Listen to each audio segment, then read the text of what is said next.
भाजपकडून गळचेपी सुरू, आम्ही राजीनामा देऊ. सातारा झेडपी प्रकरणावरून शिवसेना आमदारांची शिंदेंसमोर खतखत. फडणवीस आणि शिंदेंची फोनवरून चर्चा, लवकरच बैठक होणार.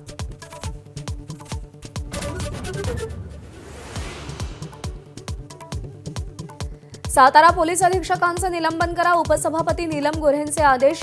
वस्तुस्थिती न तपासता निलंबनाचे आदेश कसे दिले, जयकुमार गोरेंचा प्रतिसवाल.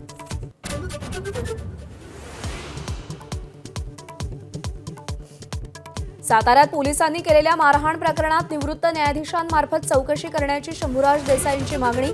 उपमुख्यमंत्री एकनाथ शिंदेंचं विधानसभेत निवेदन, तर कडक कारवाईचं मुख्यमंत्र्यांचं आश्वासन.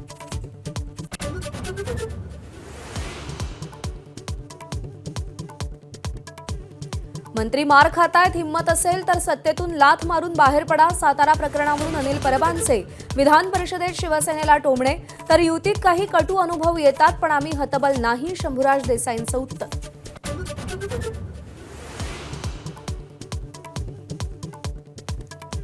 अशोक खरातची तिसऱ्या दिवशीही एसआयटीकडून चौकशी सुरू, तर खरातसोबत ज्यांचे फोटो त्यांचे राजीनामे घ्या. नाना पटोलेंची विधानसभेत मागणी, कठोर कारवाईचं मुख्यमंत्र्यांचं आश्वासन.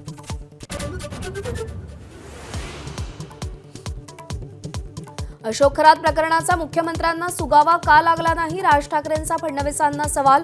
प्रकरण उघडकीस आल्याच्या श्रेयासोबत हा दोषही घ्या, ठाकरेंची टीका.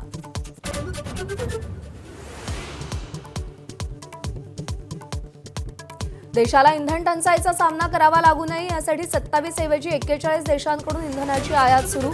पंतप्रधान मोदींचं स्पष्टीकरण, कोरोना काळासारखं सतर्क राहण्याची भारताला गरज. आखातातल्या युद्धावरून लोकसभेत निवेदन. एबीपी माझा, उघडा डोळे बघा नीट.